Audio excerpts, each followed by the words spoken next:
Good evening, everyone. You are listening to Hookah N Headlocks podcast. I am Cameron, and I'm accompanied with Joe, Hello. Anthony, and John. Hey everyone. Unfortunately, Archie couldn't make it with us tonight. Joe, your thoughts on that one? Archie's appearing on another podcast, a la Rick Rude, God rest his soul, in 1997. So we'll sort him out. For shame.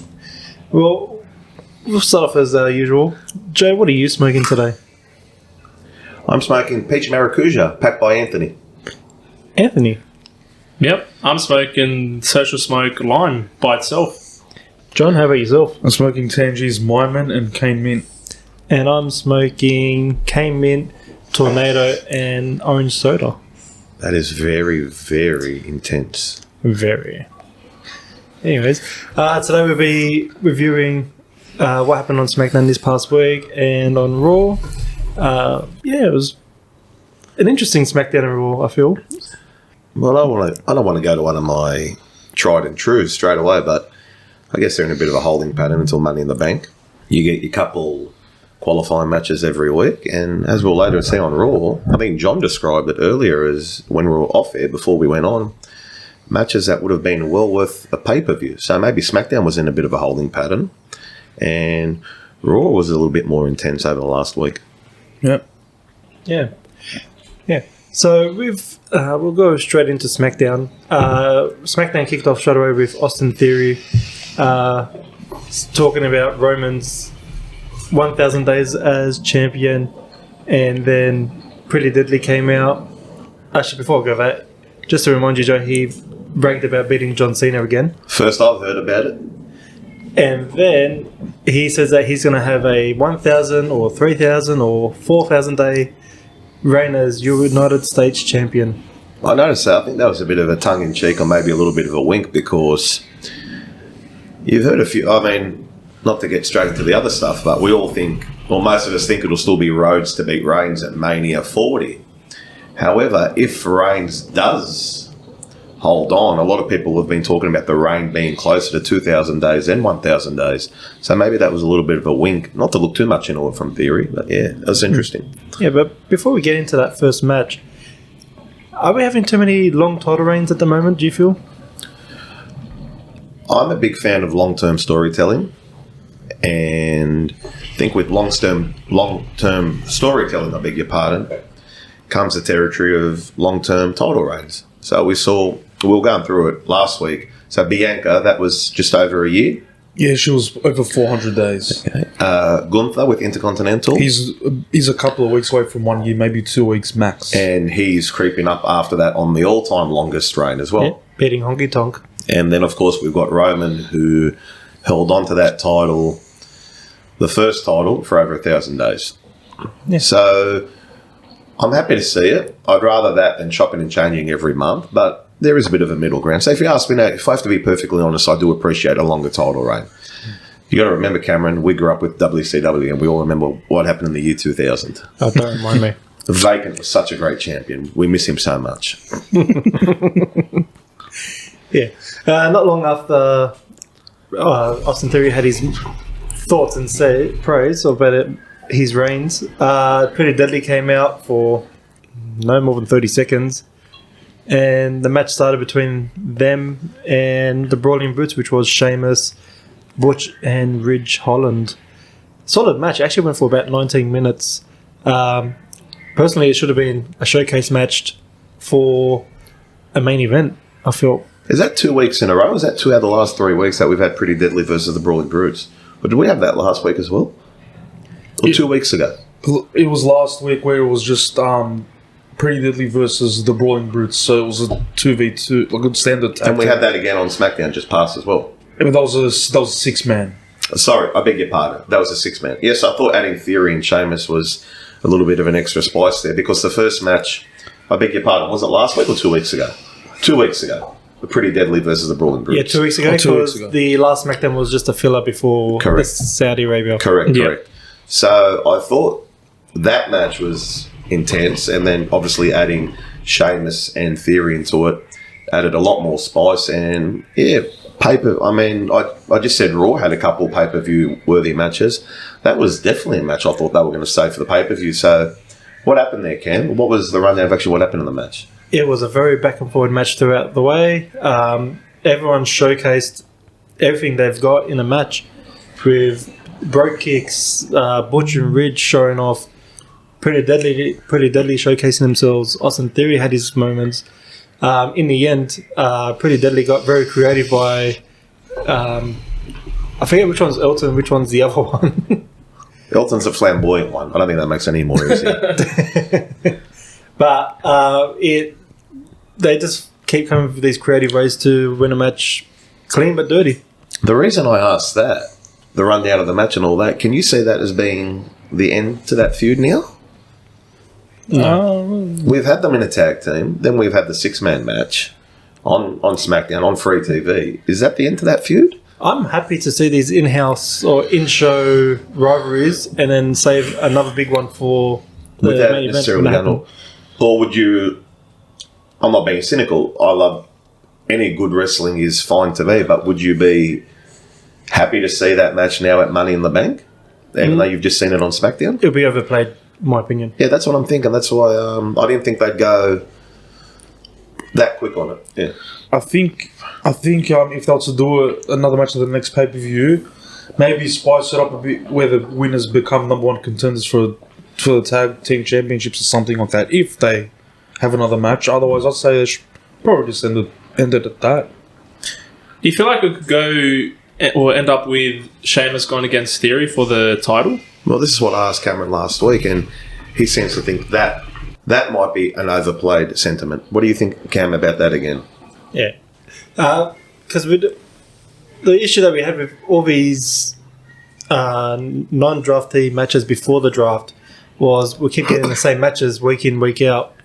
And now that everything's split up, it should be varied out and we should not be having the same matches over and over again.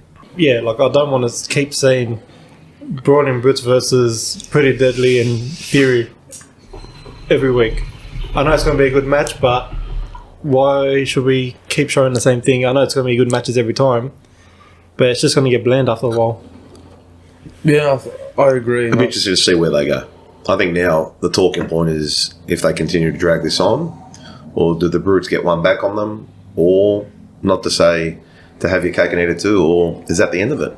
Have we just seen two pretty good matches, one very good match, I thought, 2 out of the last 3 weeks? Is that it now, or do they continue going on with it? So that'll be something to look forward to in the future. Yeah, definitely. To move on to the next match, which was a bit of a filler in my opinion, which was the OC of Carl Anderson and Luke Gallows. It was actually good to see them back in the ring again. And they versed Ashante and Top Dollar. The match was out of nowhere, wasn't it? Yeah, very out of nowhere. And correct me if I'm wrong, do you feel this is like a bit of a heel OC playing face at the moment? No. How much has that got to do with AJ and that promo he cut with Rollins on Raw? I thought that was pretty heelish from AJ, even though they kind of quashed it towards the end. I don't know, it's like they're hinting it, but at the same time, they're still acting as faces, they're versing the heels. But just like, even after the match, after they beat Ashante and Top Dollar, I know they got attacked after the match, but just the way AJ just comes in for the last attack, just gets the forearm in, and just getting the better hand out of everyone, just outnumbering them. Like, usually outnumbering means you're heel. Yeah, that's true. I don't know. I think it was just like them trying to get back at Hit Row, because remember before the match they released a diss track on the OC. So I think that was probably just them like trying to get back at them. I don't know. I don't think they're really. I think a lot of it's got to do with what they're. Sorry, John, but I think a lot of it's got to do with what their plans are for Styles in the near future, with Money in the Bank and beyond that, Horizon SummerSlam coming up. So if we do get the Styles heel turn, OC are obviously going to follow through. So I think it's going to come down to what creative are going to want to do with Styles coming into that period of Money in the Bank and SummerSlam. So yeah, and if it can go either way at the moment, but yeah, I'm actually seeing OC as a heel more than a face at the moment. I don't blame you. Yeah. Next segment was a bit of an odd one, not long after that, which was the Grayson Waller effect with Asuka as the special guest. I'll go through it quickly. Asuka comes out speaking completely Japanese, while Grayson Waller's possibly. I'm not sure if he knows he's Japanese or not. He's just agreeing with everything that she says. Yeah, but the main part of that whole Grayson Waller effect was to promote the women's Money in the Bank match with Io Sky, Lacey Evans, Zelina Vega, Bailey. I think that's all of them that came out. And they all walked out, yeah. So it was just one after the other. Shotzi as well. Yes, Shotzi as well. Yeah. Did you mention Io Sky? Yeah. Io was the first one. I thought Bailey looked a bit, not so much out of place, but it was interesting to see Bailey's position there. Yeah. Because of that impending, or what we think is going to be an impending turn For in damage Io. control with Io. Yeah.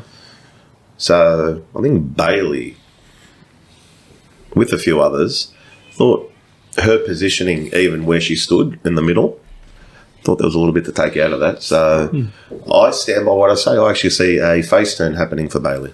I see it the other way around. I see Io turning face. Yeah, I think Io will be the one that She's already getting the loud pops every time she comes out. Where does that leave Bailey then? If the other chick, her name escapes me, Dakota. she's out with an ACL. If Io turns face, where does that leave Bailey? What does Bailey go and do? Because she is top 3 for me still. What do you think happens to her? I feel like she should have her like few matches with Io, like to settle the score after Io turns face.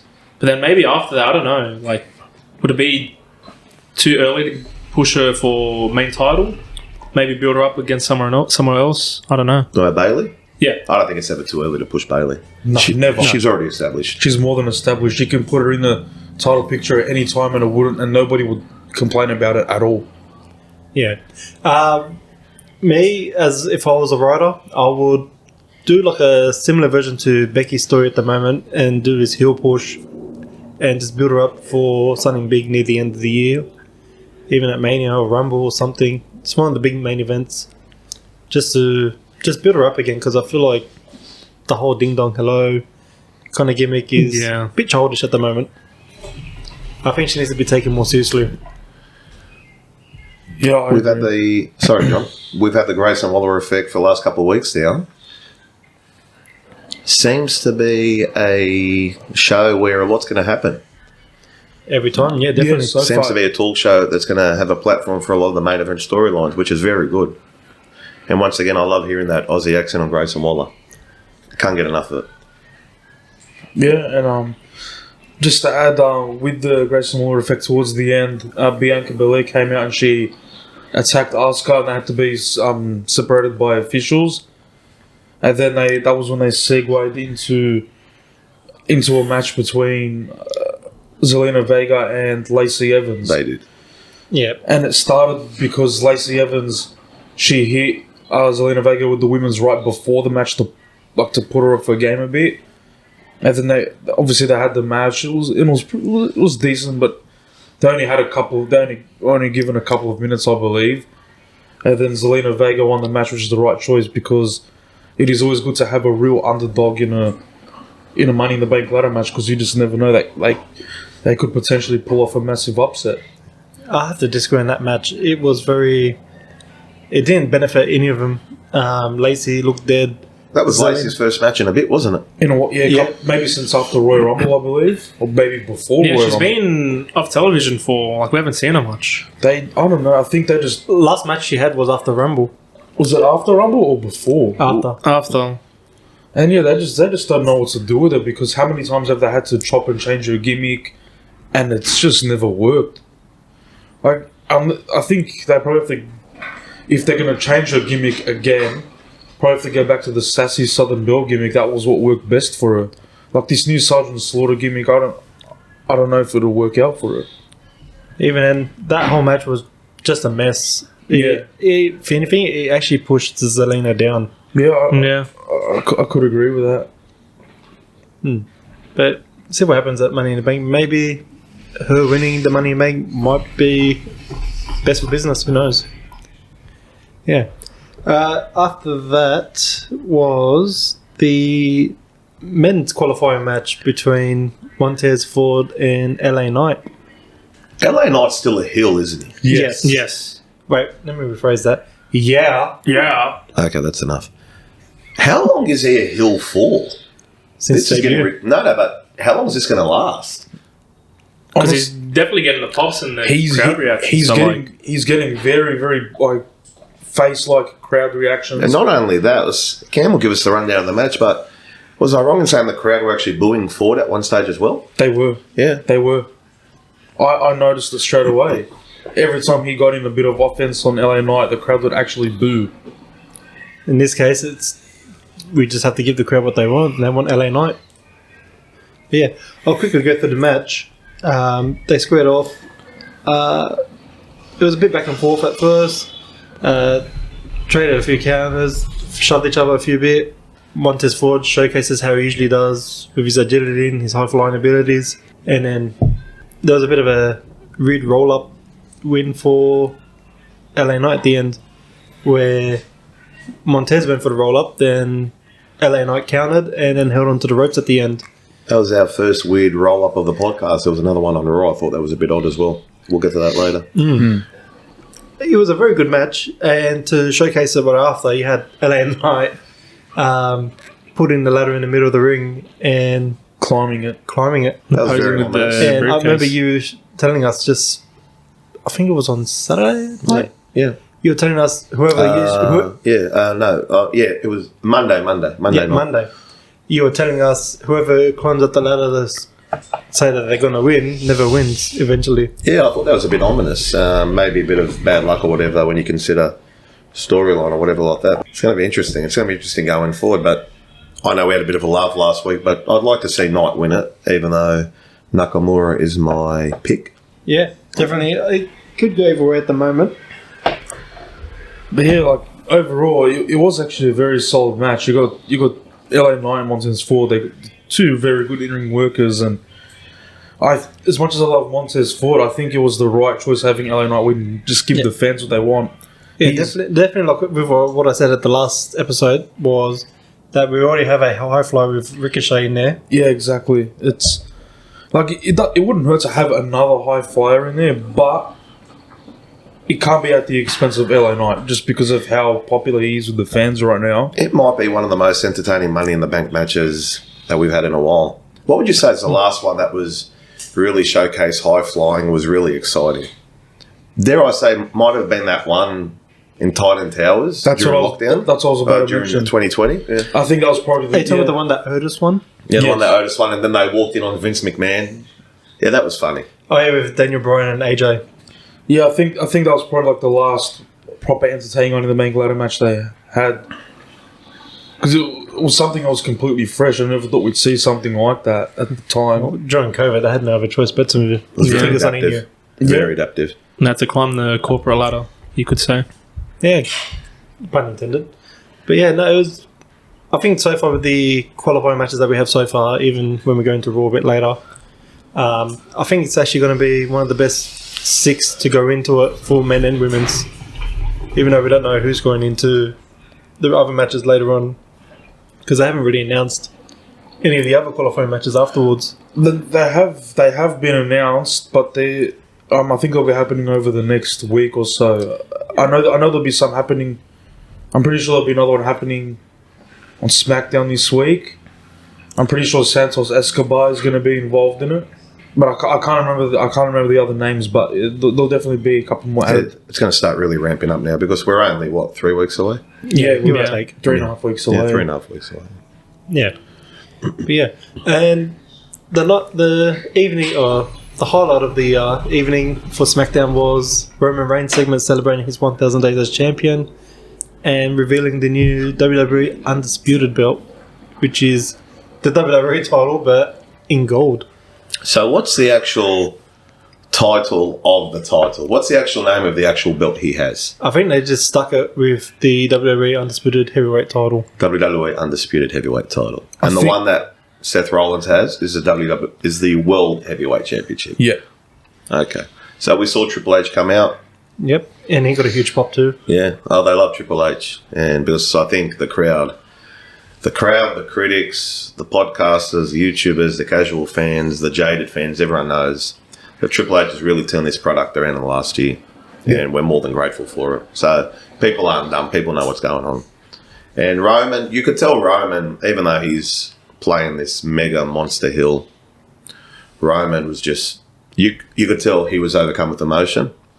Yeah. And he was very happy, especially for a bloke who's been through the battles, health-wise, trying to get his character over, thinking, what the hell am I going to have to do? It was good to see Roman finally get his... He's had a few moments. He's had more than a few moments, but I think that was his ultimate recognition. Yeah. Yeah. Which led to... Which I found a bit actually odd, which I didn't want to mention earlier, but I might as well bring it up while it's in the segment, where Heyman was trying to tell Pierce that he doesn't want the Usos showing up, and Pierce mentioned that Usos fights have been cancelled, as well as going to be security at the ring, but then Usos still came out, And which there was- I found quite odd. So do you think Pierce was making it up, or he was just telling Heyman what he wanted to hear?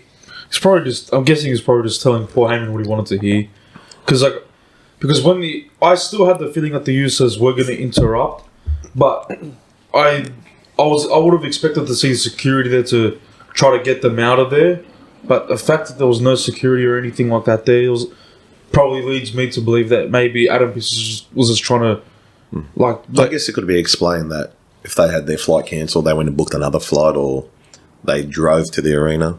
I mean, that's not out of the realms of possibility. And maybe with having the security there, probably would take away from the spotlight, like the whole prestigious event of unveiling the new title. Like, would probably take away from that whole look. Yeah, but they shouldn't just mention that, like, oh, flights are being cancelled and it's going to be double the security. I mean, there's no security at all. Then There's a bit of not so much a term that you use in wrestling or pro wrestling, a bit of a continuity error. Yeah. Yeah. And then soon, once Usos got into the ring, Roman had Solo with him as well. Yeah, There was yeah. Solo and all Heyman were out the there whole already. bloodline was there. And then the Usos came in. Yeah. And it was actually nice to hear Jimmy on the mic and cut a heartfelt promo instead of Jay. Yeah, it was. And hey, we even got to hear Solo speak on the mic for once on live TV. For once. Where Roman basically put the microphone to his chest. Yeah, he and just said he's got a voice. Yeah, he told Jimmy, well, your brother's got a voice, let's hear what he's got to say, and he just drops the mic. Then correct in me his if arm. I'm wrong. Solo looked at Reigns and said, "You're my tribal chief." Then looked at his brothers, who are his brothers in real life. We all know that, and said, "But they're my brothers." Yep. Then he went and stood next to him. Yeah. Yeah. And then what Roman do then, Cam? Can't remember the words exactly, but some words got exchanged, and He then told Jay to kick him. He told Jay to kick Jimmy. And Yeah, Jay wouldn't. That started off That's the how whole it thing. started off. That's how it started. And the Usos got in the ring. He goes, Jay, kick Jimmy, like what he Like did how to he kicked me. Yeah. It was a vulnerable Roman. It was a hurt Roman. yeah, Because I brought this up last week. Roman has pushed and shoved the Usos around. We're talking on technicalities here. But he hasn't actually struck them. He No. never struck them. He's just shoved them. He never punched them. He never kicked them. He never hit a wrestling move on them. Jay, you could argue, beg your pardon, Jimmy at Night of Champions, even though it was a kick through the first quote-unquote punch when he kicked him twice. So that would have shook Roman up. And then Jimmy then had Roman embrace him, and we all thought it was going to be roses until Roman said no. Roman pulled away, and Solo hit Jimmy with the Samoan spike. Yep. Yep. again, Jay's holding back his emotions at the end, and as Roman walks off, you had Heyman asking Roman, "What about Jay?" And Roman asked, Roman replied, I should say, Jay will do what he should be doing, or something along those lines. Implied the right thing. Yeah. Now, one thing that got me about all this, say it was D Generation X who were closer than anyone, or say it was the New World Order.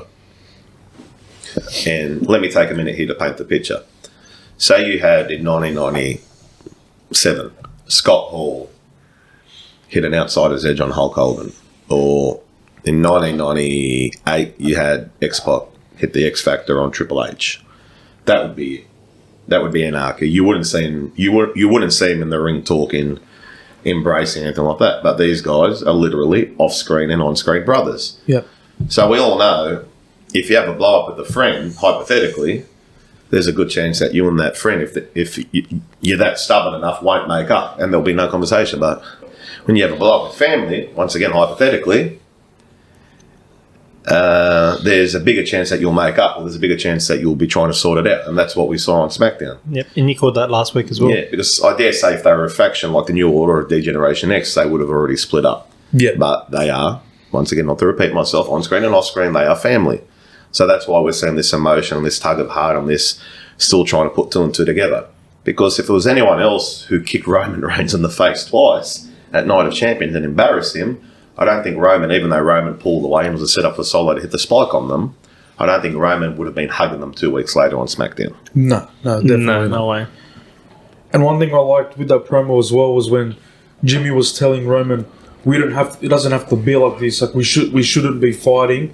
Let's go back to doing things the way we used to. We were all together. And it was just a solid piece of mic work there from Jimmy because he doesn't always speak. It's normally Jay who does all the mic work. Well, once again, we've thought about it week by week. They've traded emotions, Jimmy and Jay. One's been the cool-headed one. The other one's been the hot-head. One was who trusted Sami Zayn. The other one never trusted Sami Zayn, and they've swapped positions so many times. So once again, we're seeing this. So who's to say now that Jimmy might, I'm not saying it's the right thing to do, but Jimmy might come to his senses and then Jay ramps up again and wants to have a go at Roman. Yeah, that's true. We'll probably have to see the way it plays out maybe this week. What do you think if I were to go around the table now, with your permission, Cameron, if we go around the table now, what match and against who will Roman Reigns have that Money in the Bank? Anthony first. If you need a second, we can go to John or Cam or have a think about it. All my guys take me straight to Jimmy. I feel like even though it's still up in the air with what's going on between them, I feel like at some point sooner or later we'll end up with Roman against Jimmy at Money in the Bank. For the title. Yeah. Yep. John? I know. I think they'll probably go with a tag team match: Roman and Solo versus the Usos. Are we over the tag team matches? Especially on pay-per-view? I don't know if they're completely over it, but that's something they could possibly go with. What about you, Cam? If it goes with the story, then I'm not going to say no to the tag match between all four of them. So Solo and Roman versus the Usos. The Bloodline Civil War. But that would be the end of it. You couldn't see the Bloodline coming back in full. It would disintegrate. We said Money in the Bank's 3.5 weeks away. Yeah. So they would obviously disintegrate to a point of no return beforehand. Yeah. And then it'll Is just that be the Roman blow-off and Solo match? left. Is that the blow-off match at Money in the Bank? Then we might get Jimmy versus Roman at SummerSlam. Could potentially be that way. Yeah, If it's not a tag match, then it'll either be Jimmy at Money in the Bank, and then you never know, you might get Jay turning on Roman afterwards, and then they have their SummerSlam match. Oh, that's interesting. Yeah, that's what I was going to I'm going to go with. It might be a bit of wishful thinking, fantasy booking here. I'm going to go with Roman versus Jimmy at SummerSlam. Then obviously Roman versus Jimmy at Money in the Bank. Then obviously looking a little bit more further than that, Roman versus Jay. So if he's gone through Jimmy and he's gone through Jay, well, there's only one more active member of the Bloodline to go. And it's currently the bloke who's still standing beside him. But once again, we'll cross that bridge when we get to it. But if you had to ask me and twist my arm, I think we'll get Roman versus Jimmy at Money in the Bank, even though it looks like there's still a hell of a lot more to play out here. Definitely. Yeah. Actually, one thing I actually want to mention, when Roman put the belt or received the new belt, there's a bit of foreshadowing as well with Solo. where Roman was showing off the belt to Solo. And Solo just eyed it out. And Solo said, I can see, did he say, I can see, or did he nod as if to say, yeah, I know what you're talking about? Something like that. He just kept looking. He just kept looking. He just at kept eyeing it.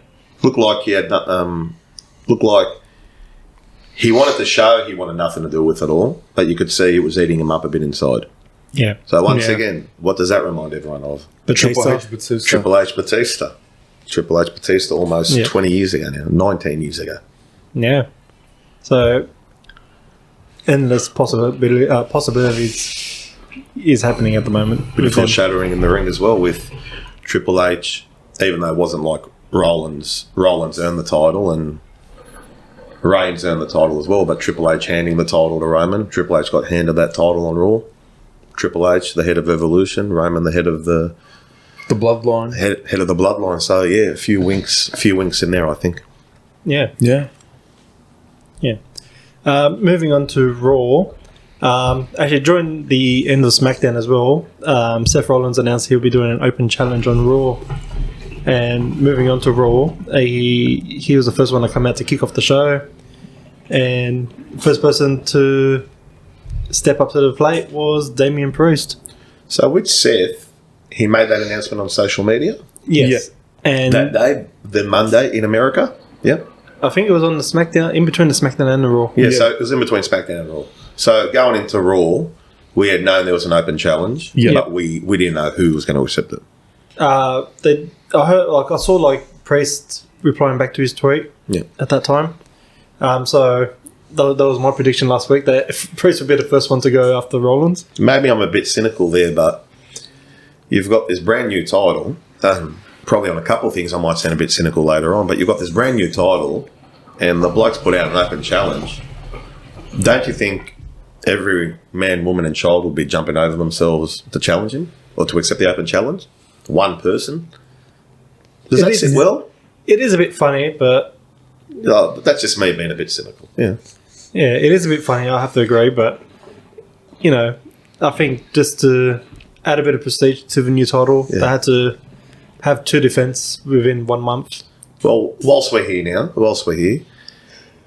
I guess you kind of showed it a bit now, but how do you feel about a brand new championship and an open challenge happening the best part of 7, 8, 9, 10 days after the inaugural match for it? Do you think that, and it's not a word I use regularly or at all, do you think that cheapened it a bit? No, I don't think so.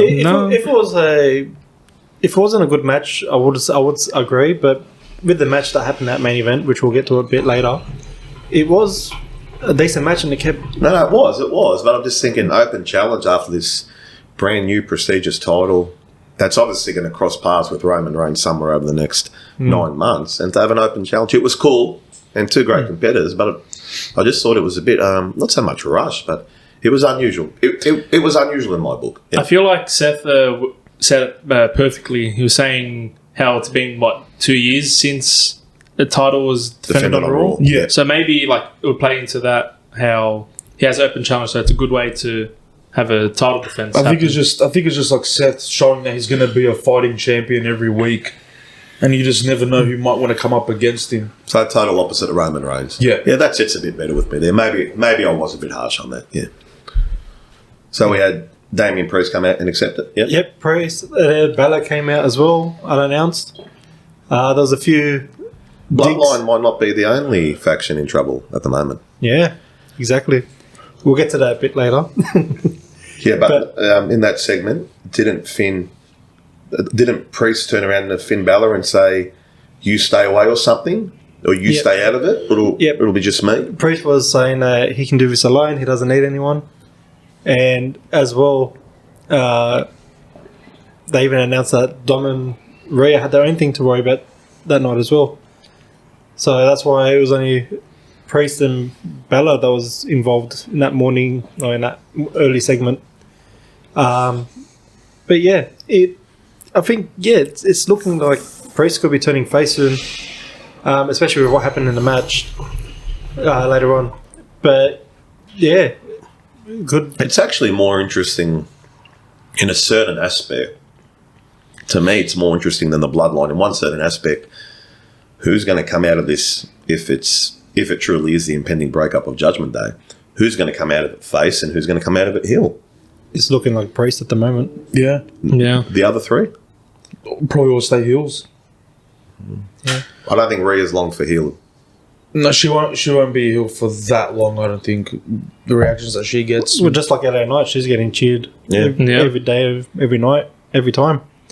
And they even announced that Rhea Ripley is the most followed active star at the moment on Instagram. Wow. John, how many burner accounts have you got following Rhea Ripley? Oh, I've got a lot of them. 999 million. Probably a bit more than Archie, if anything.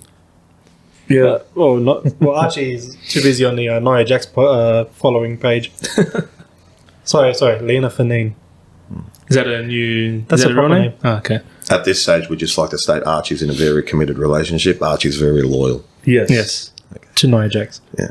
Can we continue the podcast, please? No, Yes, John. But yeah, the promo that Damien Priest cut was very face-like. He did tell Finn, "Look, man, I want to do this by myself. I don't want you to be at ringside, and I don't want you to come out. I want to beat Seth by myself." I've got to give kudos to Cameron here. Cameron was the first one that called it. Balor is not the leader of Judgment Day anymore. Even Now, yeah, John as well. Yeah, that Cam called it, and while still a lot of the world thought it was Balor, including me, I'll put my hand up. It's not that anymore. Balor looks like a sidekick at the moment. yeah, like Priest seems like he's been like leading them around. If anything, I think it seems like he's the leader at the moment for Judgment Day. Yeah. Like I said in the previous week, I find Balor not the leader. He's too comedic. He's not. He's been made to look weak a bit. Yeah. in ways. This could be the turn where Balor wants to be the leader of Judgment Day and feels that Priest is overshadowing him. We had Dominic. We had Dominic against Ray. We had Rhea against Charlotte. We had Finn against Edge. We didn't have Priest and Money, did we? No. He came out with Dominic. I think he interfered in that match with Dom. Yeah. Anyway. But then, as we saw the night later, or whatever the night was after the second show, he went straight into that main event feud with Bad Bunny. Bad Bunny. So that was his reward there for not necessarily being in a match on Mania. Yeah. Yeah. It seems as though whoever he gets into a match with a celebrity these days ends up getting pushed to the top. Bad Bunny. Yeah, Sammy with Johnny Knoxville. Yeah. And now we've got Priest with Bad Bunny. Seth and Logan. Yes. Seth and At Logan. WrestleMania. Yeah. Seth became a world champion 1 month later. I don't think we saw that coming when he was up against Logan at definitely WrestleMania. not. So Does that add credence, Cameron? Are they giving the celebrities credence there? Or could that just be a coincidence? it could be a coincidence, but at least now WWE is actually selecting the right celebrities to put on a good match as well. Well, as we've discussed before, a lot of people have questioned, are they making it look too easy or whatever? But we have been notified and informed when a celebrity themselves is notified or informed they're going into a match against a WWE wrestler or a superstar, whatever you want to call them. They get put into intense training that obviously fits around their schedule with everything else. Yeah, like they're actually putting in the work to get ready for a match. So that explains that. Yeah, and you can see it pay off as well with the ring work. Yeah. Even like with Johnny Knoxville, the match was written perfectly, in my opinion, at Mania and did the job. The mousetrap was a big part. Yeah. And even all the Everyone other... remembers the mousetrap. Yeah, the mousetrap, all the jackass gimmicks that they had, or props that I should say, plus the whole cast interfering in the match. It was written perfectly. Yeah, it was. And Sammy went on to bigger and better things straight away. Yeah. Just like Seth did and just like Damien Priest is doing now. Yeah. Exactly. That's awesome. I'm so happy with that. Once again, you've got to put that down to Triple H. Mm. I'm sure he's got a lot of help there, but Triple H is really steering that shit. Yeah. Actually, just to go back to Roland's little dig at Bella for having a longer title reign than Bella. That was funny. Yeah. That was funny. And then even in the same promo, he said that he was glad to face Damian Priest because Finn Balor doesn't do well in fights against Seth, and then he pointed straight at the shoulder that Finn Balor injured in their match 7 years ago, the right shoulder.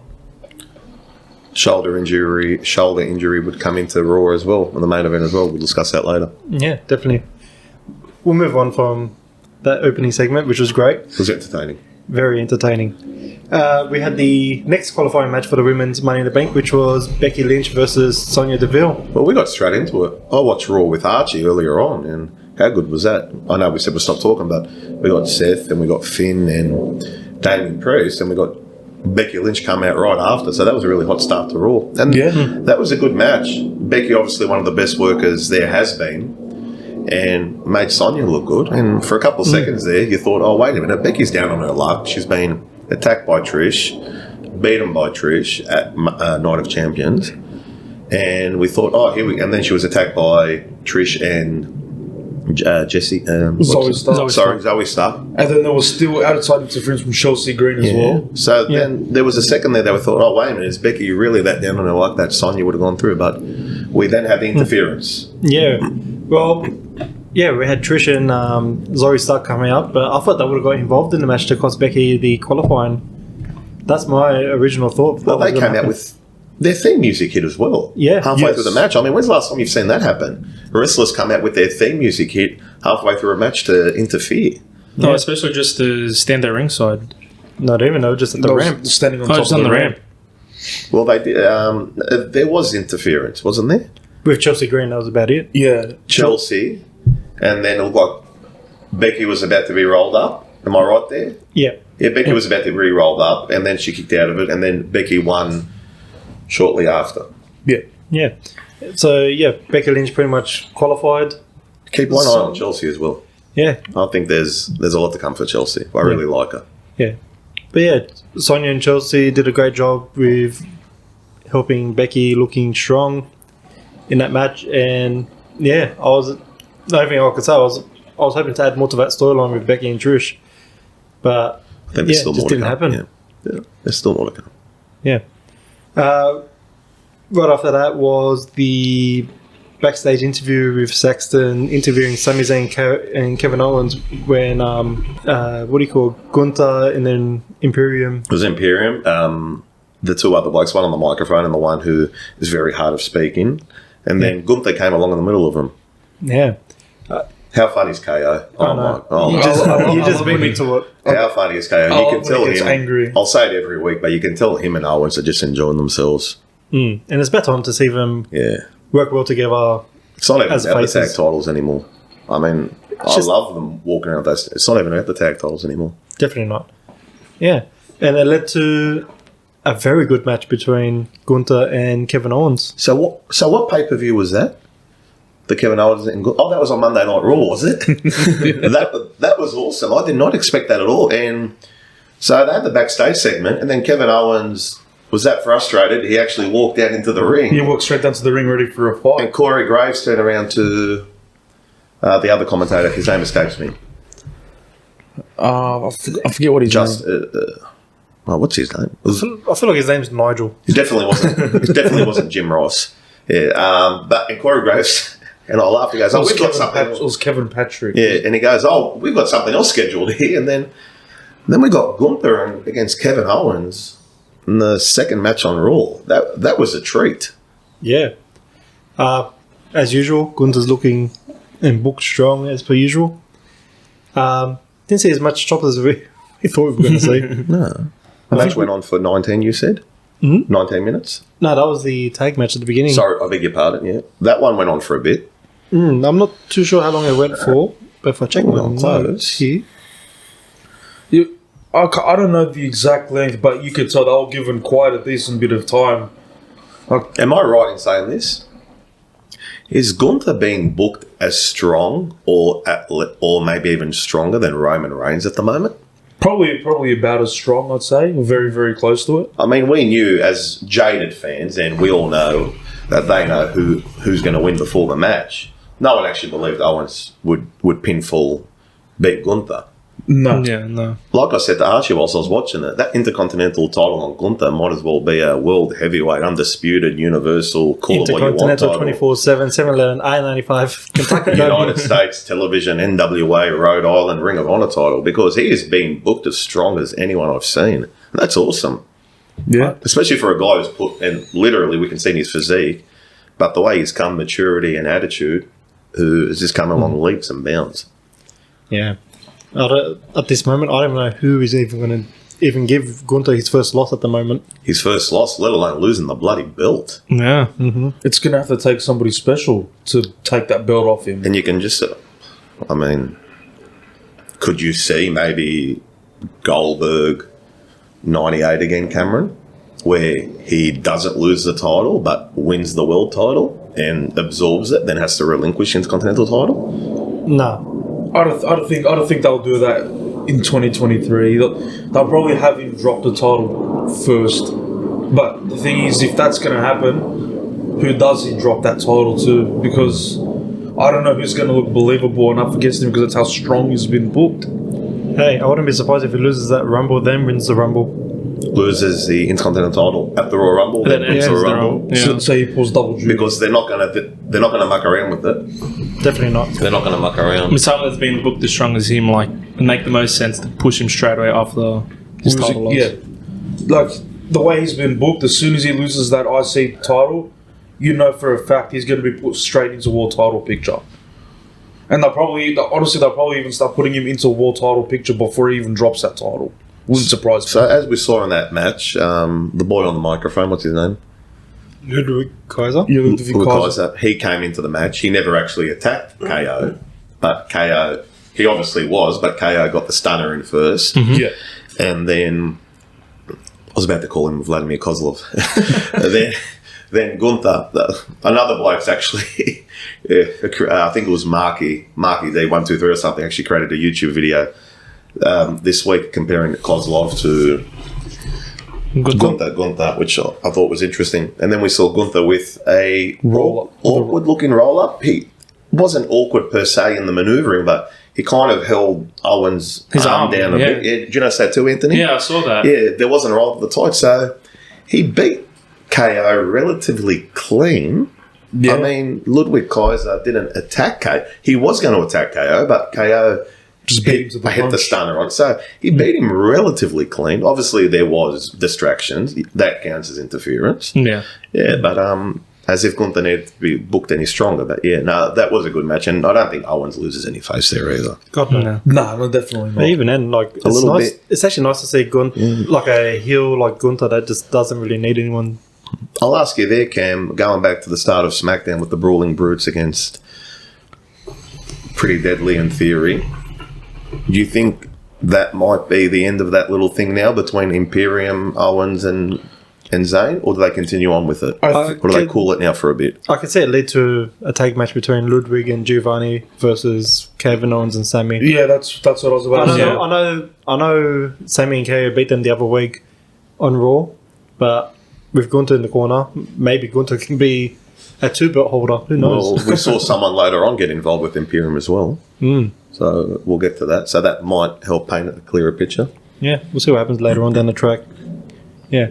The next match was the third match, which showcased our new women's tag champions, Rousey and Shayna Baszler, and the debut of Kaden Carter and Katana Chance. Yep. And big pops to the debutees, even though they lost. They put on a good show. You couldn't say it was a squash. It was nowhere near a squash. Yeah. No. If Good fight, if anything. Like, obviously, it was a little bit upsetting to have the debutants lose, but It's against the champions that just won it. It's against two very, very dominant women's wrestlers who just won the tag team titles. That's a good term there, John. Dominant, because that's what they are. That's literally what they are.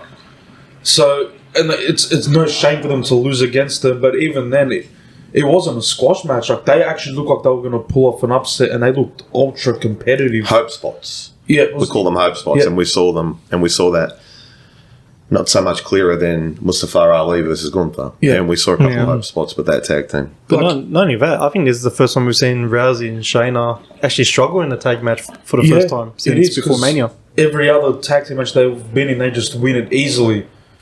Feels like with them, we don't see them a lot, but when they do, they are impactful. Yeah. Which is no surprise there.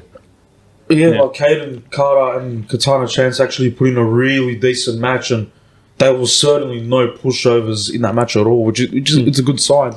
And like Alba Fire and Isla Dawn, this is the first natural women's tag team that we've seen since the start of the women's tag division. Yeah, it is. So it's good to see the purebreds come through. Yeah. And just to show WWE's development is working still, even with NXT 2.0 that happened and the new NXT now. Yeah, it's true. Looks like it's daisies popping up everywhere you look. Yeah. It's awesome. It's looking big. It's looking great for WWE in general. How's AEW going? Who? Yeah. I think we'll be asking that when Vince buys when Triple H buys their library next year. But that's another story. Yeah. Hey, didn't Triple H say to Billy Gunn that someone will buy that piss hand company? Yeah. Just to fire your ass again? Yeah, we'll buy that piss hand company. I think he was talking about himself in the end, but that's another story. We might give him a minute at the end of this podcast, maybe 90 seconds in honour of Archie. We'll be fair for John. 3 minutes. 3 minutes, yeah. Yeah, but overall, good match. Yeah, great match. Good debut for. Unbelievable start to Raw. Great start to Raw. Yeah. It's actually a very good Raw.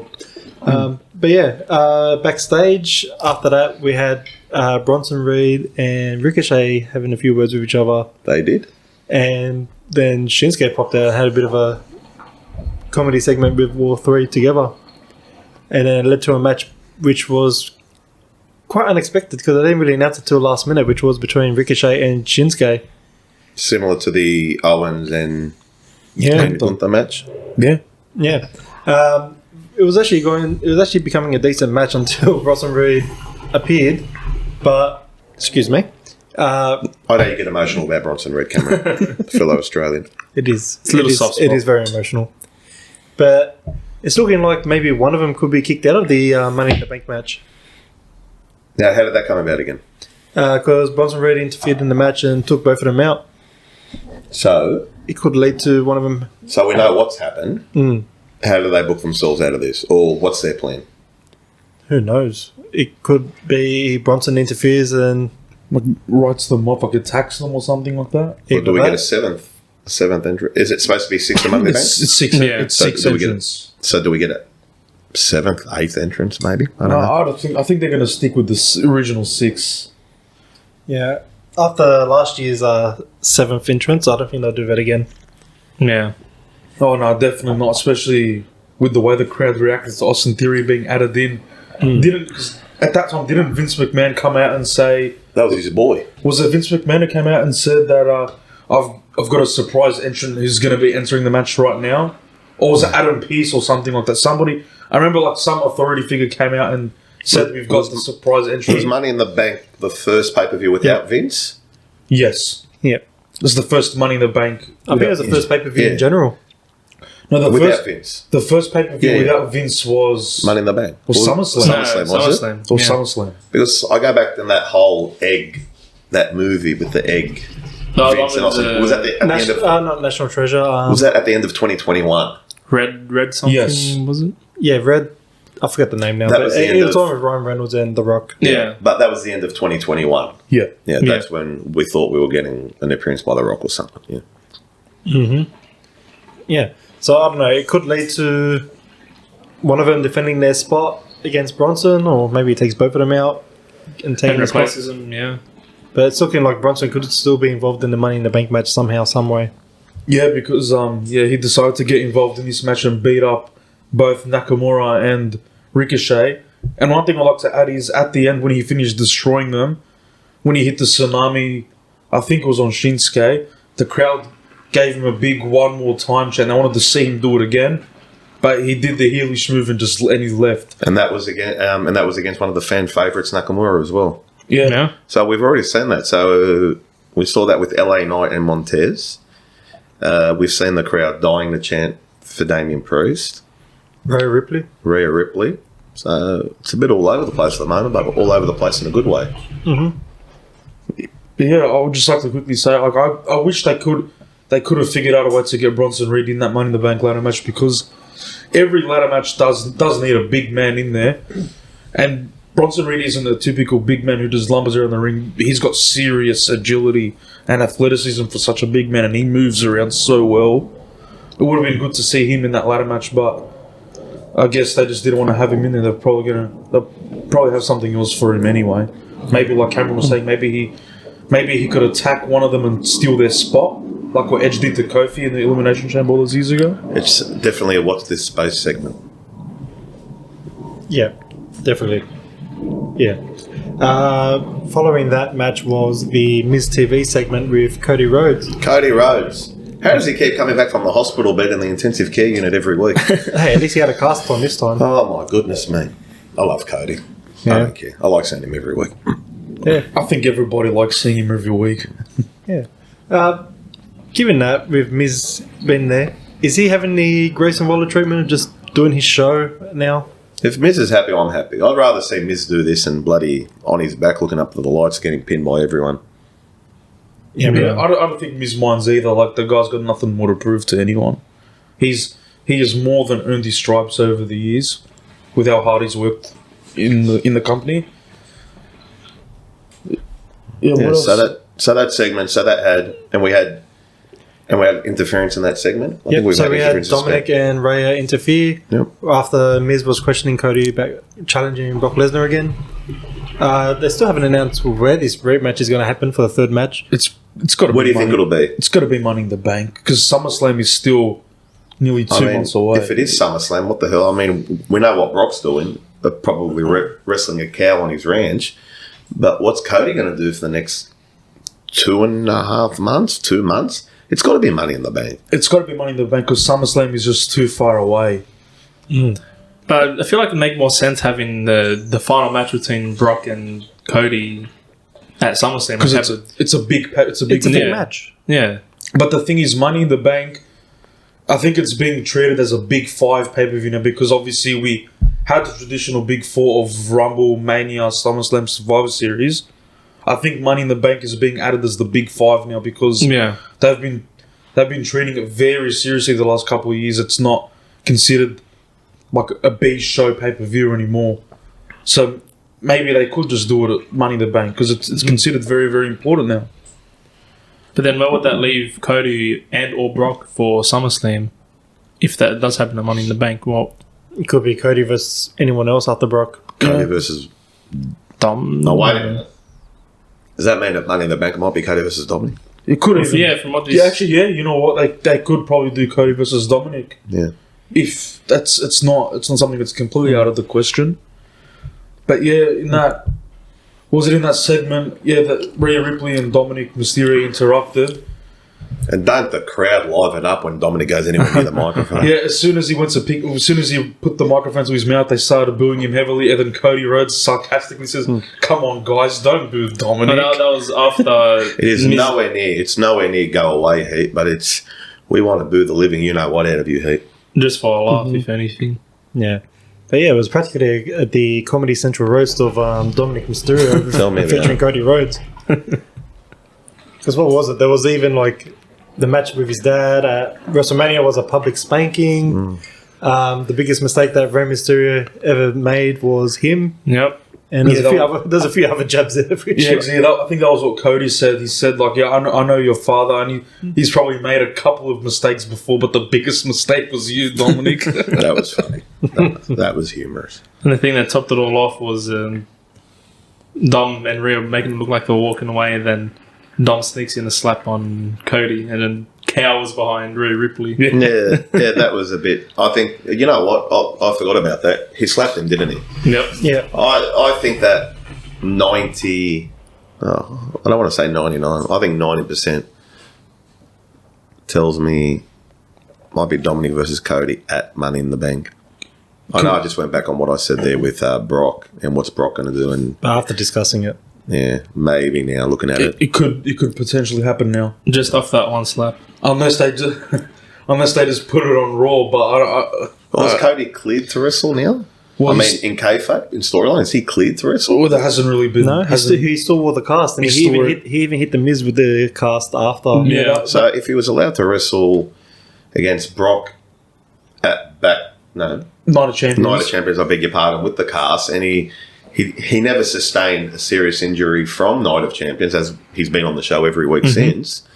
So he must be cleared to wrestle, and he can wrestle. So we might get that match on Raw then, maybe. Yeah, it could be a Raw match. Could potentially go that way. Just watch the cast mysteriously come off either at Money in the Bank or I'll give it 2 weeks. even next week. I'll give it 2 Is weeks. that? I mean, I know we're trying to have our cake and eat it 250 different ways here, but do we have Cody versus Dominic on Raw either this week or next week, and Brock interferes? That quickly sets up Money in the Bank. You know that I was actually going to mention that could possibly something happen. like that. Because what did the Miz say? But Cody, you keep inviting Brock to come and find you wherever you are, what arena you are to fight. Yeah. Interesting. Yeah. And then that was what led at the end of the segment to Cody hitting Miz over the head with the cast. What else happened, Ken? Yep. Yeah. After that Miz TV segment, we had the Zoe Stark match versus Natalia. Me and John were watching it on that night, and I said 2 minutes, but ended up going for 3. Natalia, just picking up her paycheck every week. Yeah, I'm pretty sure she's happy to do so. So they're probably Getting pinned, getting paid. Probably paying her handsomely to do it as well. Yeah. Yeah. Quick match, as we all know. Zoe Stark got the win, of course, very convincingly. There was a little Trish. interference in that match with Trish, kicking Natalia in the back of the leg as she got into the ring. Mm-hmm. And yeah, Zoe with her amazing finisher got the win and qualified. Yeah, that was definitely the right call, but I don't know if I'm being a bit nitpicky here, but did Trish really need to get her bit of interference in there? Was it me, or am I finding Trish's strikes to be in odd areas of the body? Or her strikes or her attacks on other female wrestlers to be awkward? Like, Yeah. When she hit Natalia in the... The leg It was was. like the back of the leg, and then Yeah. Natalia When have dropped you- like a sack of potatoes. Yeah. Did you find that interesting, Cameron? Is that just me? I found that odd myself. Trish, Yeah. even Trish, and I know I'm not going to try to go harp on about it every week. Even Trish's original attack on Becky seemed kind of... That first I would punch say or The, hit. first the clothesline first from one, behind. Yeah, clothesline from behind, and then she hit her with a kick, yeah? Yeah. But even that one on the back of the knee, I thought maybe a hit to the back of the head would have been a bit more plausible, something like that. Well, this past week of SmackDown and Raw, we actually had a few bad, dirty attacks during the match where we even had B-Fab hitting Kyle Anderson and missing completely. Yeah. So I think it's just a forgot to mention recurring that. problem that just needs to be fixed or touched up on. But yeah, just quickly, I don't understand why Trish had to interfere in the match. Like, Zoe Stark is definitely more believable enough to beat somebody by herself, even though it was only one. But it's still respect to Natalia. Natalia is going to be a Hall of Famer. yeah, she's a respected veteran in the company. It's but- respect to Natalia. But yeah, it's not much more we can say about that match anyway. No, But let's hey, move on. we got a new qualifier in the match now, We do. and it's a fresh face as well. So yeah, can't complain. Looking forward to it. Yeah. What happened next was Paul Heyman's promo addressing the viewers to tune into SmackDown to witness a historic choice being made by Jey Uso.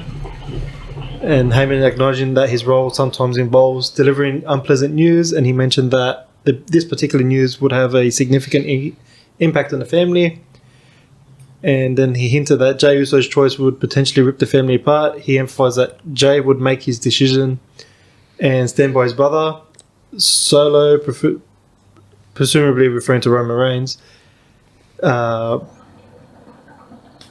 Heyman emphasized the deep bond between the twins, but claimed that Jey's allegiance would ultimately lie with his tribal chief.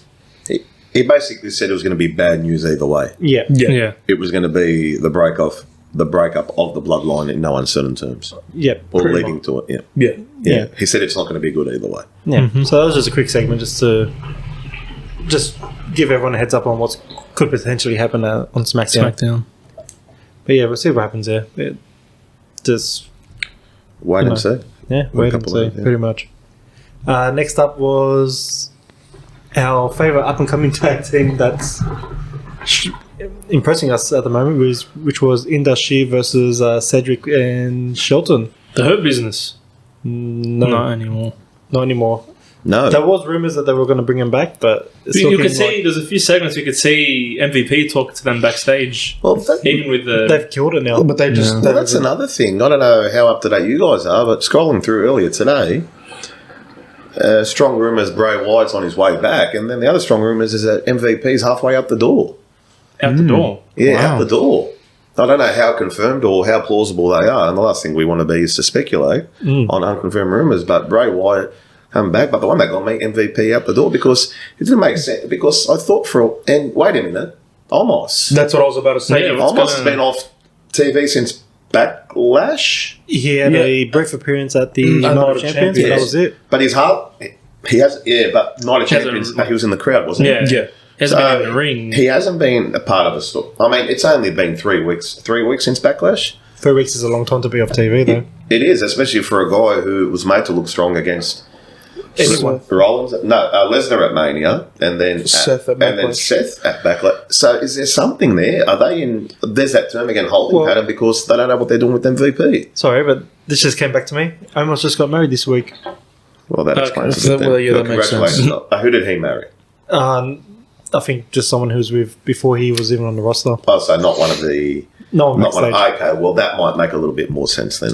Yeah, so he got married. But you just quickly, if say those rumors are true and MVP does go out the door, then what happens to Omos, because he's gonna need a manager. So what if MVP leaves? Then he's kind of screwed. Omos is kind of screwed. Maybe the Miz. That's a bit of wishful thinking. Maybe the Miz. I don't know. Could be. That's just a shot in the dark. Well, we did mention maybe a managerial role or that, but then That's what we'd like to see. Yeah. well, we want more of authority, me and you, Joe. But we're worried that if he does do a manager role, then he could potentially overshadow everyone else. Yeah, it's true. Yeah. How long did that match actually go for? Indashir versus Alexander and Benjamin? No more than 2 minutes. Oh, I think you're being generous there. Yeah, it was. Didn't the match end as a no contest? Didn't Yeah, it? there was a powerful move at the start, and I thought the match had actually finished. Well, usually whenever Shelton and Cedric have a match, it's always them attacking the opponent first. Yeah. And she just jumped straight into it, and they Got the better of him. and they destroyed Cedric Alexander and Schultz and Benjamin. So, as we know, they are being booked strong, but WWE are on their way to India relatively soon. Yep. So, what's happened there, Cam? Looks like, from what I read up in the rumours, Indashir could be getting a big push to prepare for the show in India. So, that'll be a big push. So, kind of, not to say you have all the answers for me, but could you see him then in a tag team title? Match against Sami and KO. They surely don't win. It's not a pay-per-view in India. It's not a premium live event. No, It's just house shows. It's just and like all it's that. just like a couple of house shows. I think thought whatever- it was going to be an event. No, we would have known about it then. That would If have it was a advertised. full blown event, we'd definitely know What, about it like, by as now. in Saudi Arabia, or what happened in Puerto Rico, what's going to happen in London? No, we would have heard about that by now, surely. I think it's probably just like a house show. And does this push continue when they come back to North America and they're on Raw every week? Has to. They're looking too strong at the moment. They'd I have love it. Oh my God. Yeah. To see Jinder Mahal, and I know I go on about this every week if I can, but to see Jinder Mahal redefine and revolutionise, I'm over the moon. Because I think a lot of that was harsh. A lot of his title reign was harsh. I think he was a victim of circumstances there as well. But he is a talent. Yeah. But yeah, it's just that I think the match just ended as a no contest, and they just destroyed Alexander and Benjamin, and they just hit a couple of their big power moves on them, and then they walked out. Yeah. But, yeah, overall, I'm still impressed with Indashir at the moment. V's looking great. Sanga's looking great. And Jinder's just feeling it, like just breathing it in at the moment, just enjoying what he's doing now. I'm enjoying it a lot. Yeah. And the match of the evening, which was Main the title match between Seth and Damien. Very back and forward match. Priest looking extremely strong, not falling down. He barely got it. He was barely on his knees and his back throughout the whole match. How did the shoulder injury angle come into it? He did Seth that towards the end? backstage did the buckle bomb to the barricade, Like in the barricade outside, and he hit the corner of the barrier next to the and announcers table. it just looked Yeah. it looked nasty. The landing looked horrible. Like I winced. Like it was. What, so you think it was... It was part of the show, and I Yeah. think it was just to clap back at Balor's match with Seth Yeah, because for the Universal title. and it happened at the opposite side as well, because when Finn Balor injured his shoulder, it happened on exactly the opposite side towards where the ramp is, and this one happened with Damian Priest next to Where the ring announcer. the ring announcer is. But I think it was probably just part of the show. Yeah. So we saw Finn come out and Yeah. try to interfere. He tried to interfere. Finally, once Priest got the upper hand, he looks outside and speaks to Finn, saying, "Oh, what are you doing here?" And he actually looked genuinely upset to see Finn out there. Yeah, and This looks like the inevitable seeds have been planned for the breakdown of the Judgment Day. yeah, and yeah. Soon after that little distraction from Finn for Priest at that time, Seth got the better hand, curb stomp, and got the win. And then not long after that, we had the face-to-face off with Finn and Seth at the end, which looks like it could be a match between them two at Money in the Bank. Money in the Bank Yeah. for the title. Yeah. And then we're led to believe after. So we saw Seth leave the ring. Then we're led to believe after Raw went off air, somehow Seth and Finn shook hands after. Seth and Priest. Priest, yeah. So how do you think that came? I haven't seen the footage, but how do you think that came? What you think Seth came back to the ring, or Priest met him at the ramp? I think Priest was sitting at the barricades at the end of the match. He was, he was laying down next to the barricades. I've got to look into that footage, but there you go. We're witnessing the breakdown of the bloodline, and looks like we're seeing Judgment Day. Now, what happens there with obviously Rhea and Dominic? Do they kind of write them off onto their own thing? Well, they obviously have to address it. Well, they already are writing their own thing at the moment. Yeah, like they've been appearing just those two as a pair more often than appearing with the Judgment Day. Yeah. Like, I know it's only been a couple of weeks since we last saw all four of them together in the ring. Actually, what could have been even last week when they who did they confront last week at the beginning? I can't remember, but yeah, they were definitely all together. I think it was last week. Yeah. And so yeah, it looks like we could have two of the biggest factions end at the moment, or active factions ends anytime soon. But looks like definitely not so much post Money in the Bank, or maybe post Money in the Bank, but that's definitely building up to the post SummerSlam storylines. And just quickly, like towards the end of the match, Damian Priest went to use the Razor's Edge on Seth, but he couldn't lift him up and do the move because he sold that shoulder. He sold the shoulder. So he was made to look strong. That's not what they usually do with the heel at all. That is a face. That is a face gimmick. Yeah, and that was what led to him getting curb stomped and losing the match. There you go. Yeah, but yeah, overall for this past week, both SmackDown and Raw had its great moments. Story building is amazing at the moment. Strong again, very strong on both shows. Probably enjoyed Raw a little bit better, even though you had the intense stare down and the showdown with the bloodline. Well, given Raw was only 3 hours, it didn't feel like 3 hours.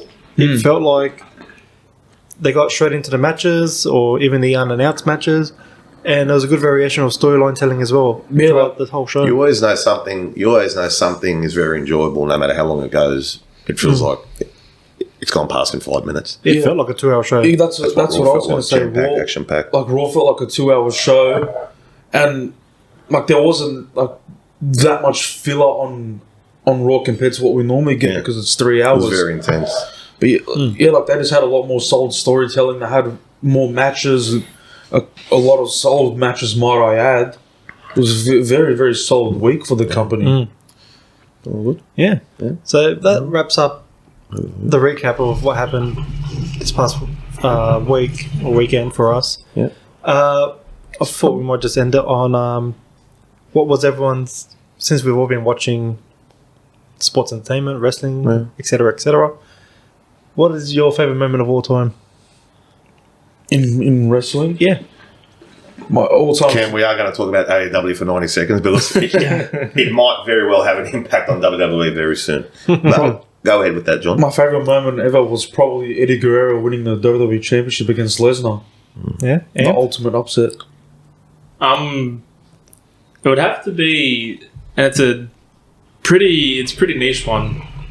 When I first saw Finn Balor's Demon entrance, which one was it? Was it either an NXT one or before? Was it a Hell in a Cell? No, he had one on the main roster. I think for his feud with Seth. Yeah, that was for the inaugural. Universal title. 2016 for the Universal title. If that's one you're thinking about. Yeah. Was that one? It was definitely a main roster. When I first saw that, I don't know why that. I wasn't expecting. That gave me goosebumps out of all things. Yep. Joe, how about yourself? I'm going to give you my 1 and 2 only because it's hard to pick. It's a clear one, but I've got to give you my number 2. Number 2, Shawn Michaels winning the Elimination Chamber, Survivor Series 2002. That was unbelievable. Number 1, Goldberg beating Hogan in the Georgia Dome for the world title. That was WCW at its finest. But at the same time, you saw how political and how narrow-minded they were because...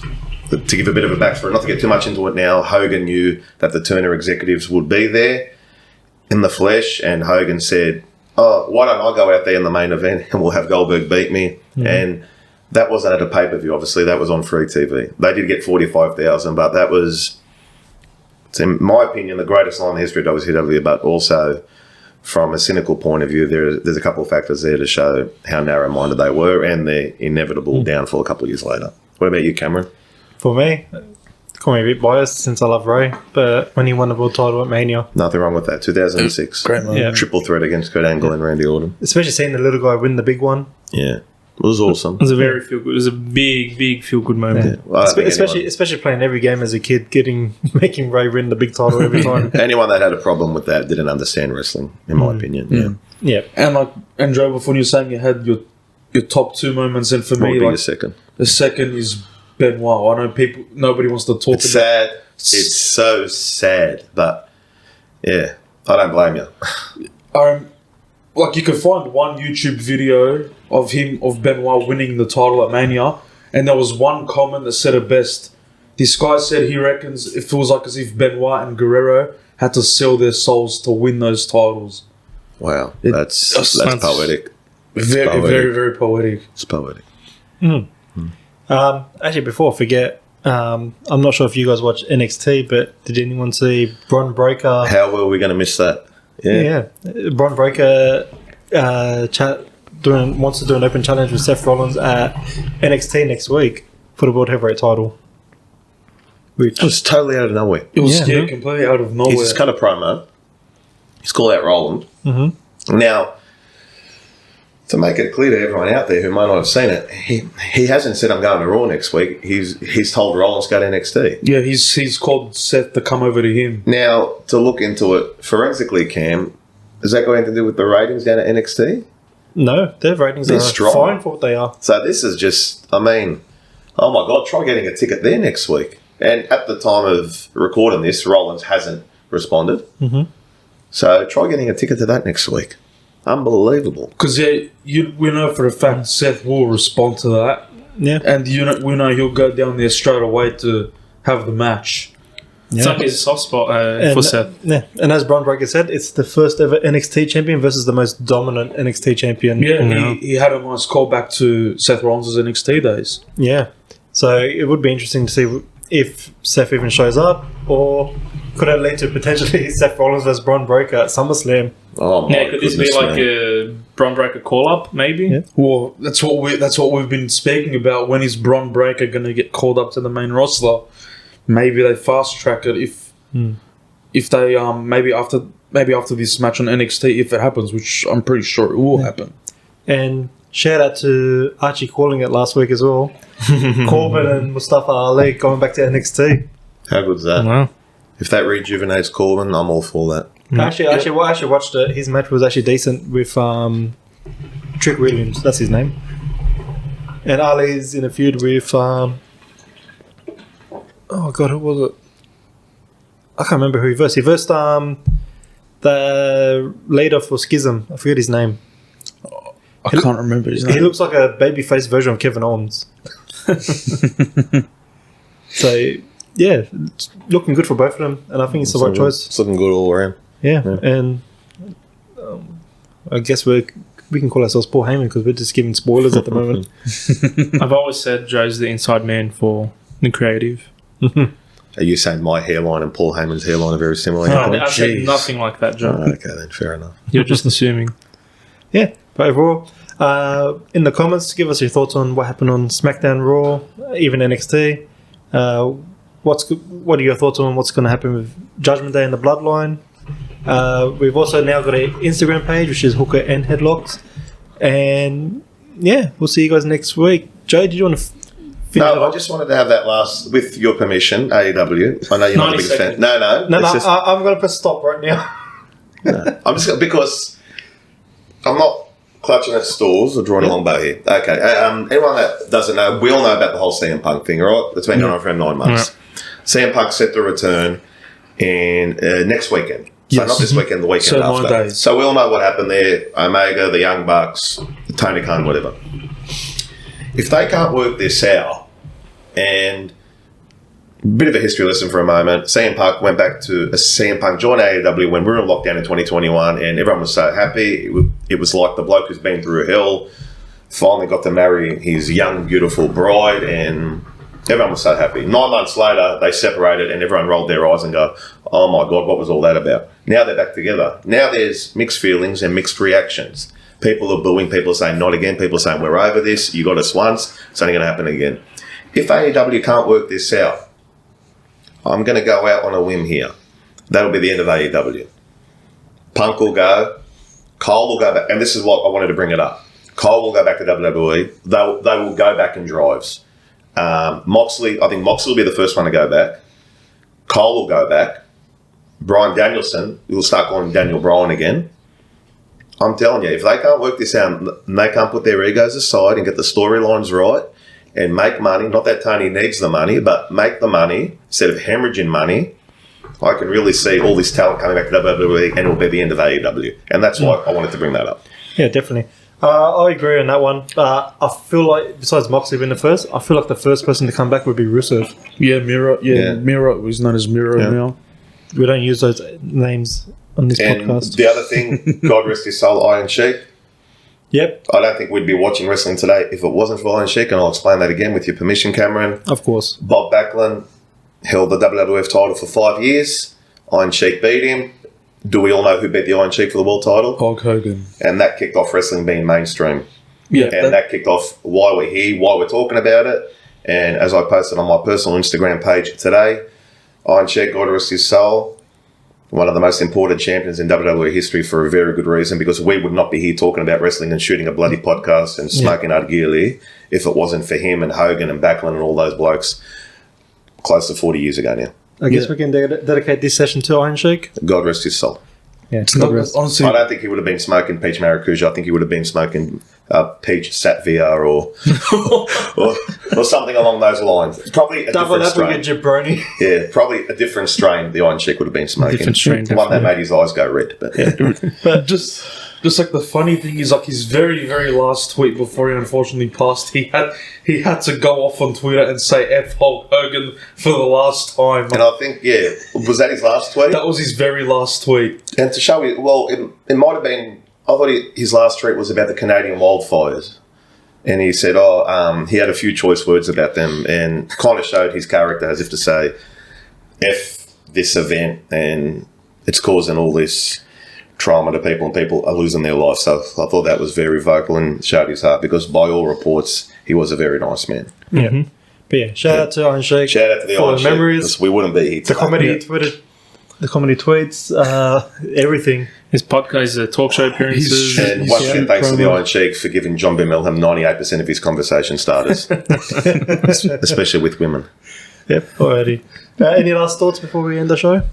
I'm going to go back to the Judgment Day splitting quickly. With the possibility of Priest leaving, how serious do you see, or would you take Judgment Day? Because he's the most serious member. No, that'll be the end of it, isn't Yeah. it? That'll be the end of it. That'll be the end of it. They'll finish it Without up. Give my Priest, thought, there is yeah. no Judgment Day. Rhea turns face. Finn's strong enough going his own. Dominic might get beaten up by someone. And have a guess who will come out and save Dominic. His father. His father, and then we'll get it all full circle, and it'll make him regret doing that bloody Hall of Fame 1 year earlier, or maybe 2 years earlier than what they should have. That's my take. Yeah, definitely. It's like I said, Finn's the leader. They've already knocked out one leader. Yep. And regardless, they've been a great faction, regardless of comediness or seriousness or whatever, but they've been great. They've held on for just over a year now. As without Edge. Yeah. And speaking of Edge, Where is Edge? where has Smackdown. he been? Well, we haven't. Oh, sorry. He had that match a couple of weeks ago. Yeah, Is it just now we're going to see him sporadically? Yeah, because we haven't seen him since that World Heavyweight Championship tournament match. It was only a couple of weeks, though. Yeah. Well, let's not forget, late last year, he announced that his last match will be in SummerSlam. Is it SummerSlam or is it the Raw in Toronto? It's going to be the Raw. It's going to be in Toronto in August. That's what he said. He's Is going that to still going ahead? most probably, I'd imagine, but we've hardly seen him. They've kind of quashed that a bit now. I think they just want to keep him healthy just so he can have his last match. That's have a fair. proper send off. That's all good. Yeah, but Sweet. who's gonna retire him? Who knows? Yeah. All right. But yeah, let's finalise that up. Joe, you want to give us our famous line? Like, comment, share, subscribe, poke, nudge, do what you got to do. The last thing we want is this podcast to fail and John B. Milham's dancing for double Bondi burgers on the street. Thanks a lot, guys. No worries. Take care, everyone. See you, everybody. Bye-bye, butters. Bye-bye.